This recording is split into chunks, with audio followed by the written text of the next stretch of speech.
श्री गणेशाय नमः। आप सभी भक्तों का मेरा राधे राधे। कार्तिक मास का 5वां अध्याय। कार्तिक तथा अन्य मासों में किए जाने वाले इन पवित्र व्रतों की जानकारी प्राप्त करने के बाद नारद जी के मन में यह जानने की अभिलाषा जागी, कार्तिक मास के लिए सर्वश्रेष्ठ व्रत कौन सा है।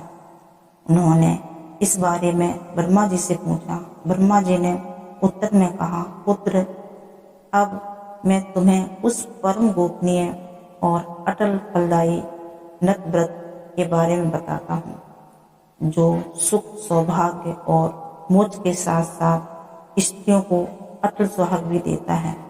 परम पवित्र और पापनाशिक इस नत व्रत को विधि के साथ सौभाग्यवती स्त्रियां मनवांछित फल पाती हैं। इसलिए यह नत व्रत सौभाग्यवती स्त्रियों को अवश्य ही करना चाहिए। इस व्रत की इतनी महिमा सुनकर नारद जी के हृदय में इसके विधि विधान को जानने की अभिलाषा जागृत हुई।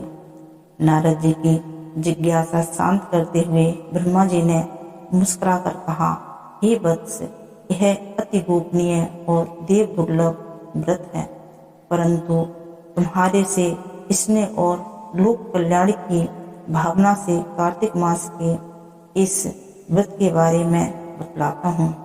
व्रत करने वाला अश्विन शुक्ल पूर्णमासी को प्रातःकाल उठकर शौच आदि से निवृत्त होकर दंत मंजन आदि करें। इसके बाद 2 नदियों के संगम, नदी, सरोवर, कुंड अथवा कुएं पर या फिर घर में ही स्नान करें। व्रत के एक दिन पहले सिर नहीं धोवें और व्रत वाले दिन विधि पूर्वक स्नान करें और पवित्र भावना से विधाता का स्मरण करें तथा व्रत का संकल्प इस प्रकार करें, हे विधाता, हे जगत के रचयिता और कर्ता, आप कृपा करके मेरे पतिदेव की रक्षा तथा मेरी संतान की व्रत कीजिए। और फिर सूर्य जाप करके सूर्य को नतमस्तक प्रणाम करें। उस दिन सुंदर वस्त्र और आभूषण धारण करें। दिन में भोजन अथवा जलपान कदापि नहीं करना चाहिए।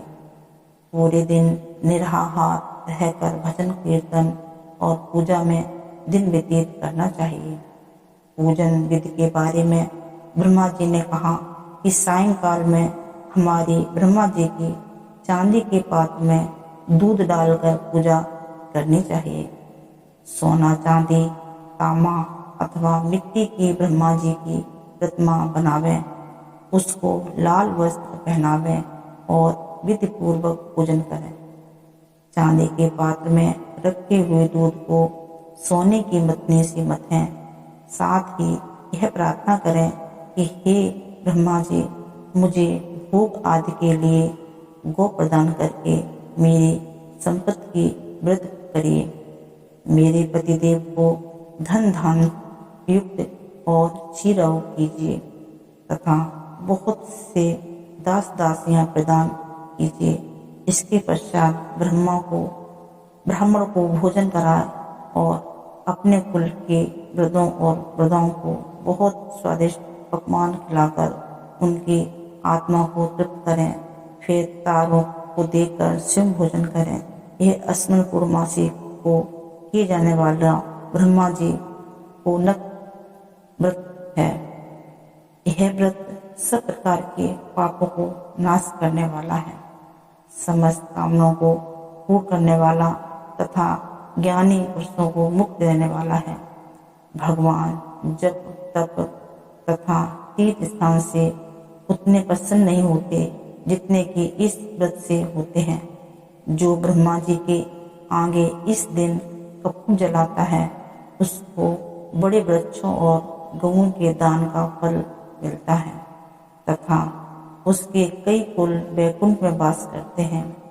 जो केसर तथा कस्तूरी सहित कपूर अर्पण करता है, उसके कई वंश ब्रह्मलोक को प्राप्त होते हैं। जो स्त्री इस दिन वस्त्र दान करती है, वह कपड़े के सूत्रों की लड़ियों के बराबर करोड़ वस्त्र वैकुंठ में वास करती है। जो गहने दान करती हैं उसको ब्रह्मलोक की प्राप्ति होती है। जो स्त्री हृदय में ब्रह्मा जी का नाम लेती है और मस्तक पर जमाल्य धारण करती है वह सदैव सौभाग्यवती और पतिव्रता बनी रहती है। इस व्रतधारी को अश्विन शुक्ला पूर्णमासी को स्नान पूजन कर ब्राह्मणों को भोजन तथा वृद्धजनों को पूजन करना चाहिए। सायंकाल ब्रह्मा जी का पूजन कर प्रार्थना करें, हे ब्रह्मा विधाता, यह व्रत मैंने आपके निमित्त किया है, अतः इसमें किसी प्रकार की कोई कमी हो तो उसको आप स्वयं ही पूरी कर लें। ब्रह्मा जी ने यह भी कहा कि इस व्रत को करने की तो बात ही क्या, जो इस कथा को पढ़ता है उसे भी अश्वमेध यज्ञ का फल प्राप्त होता है।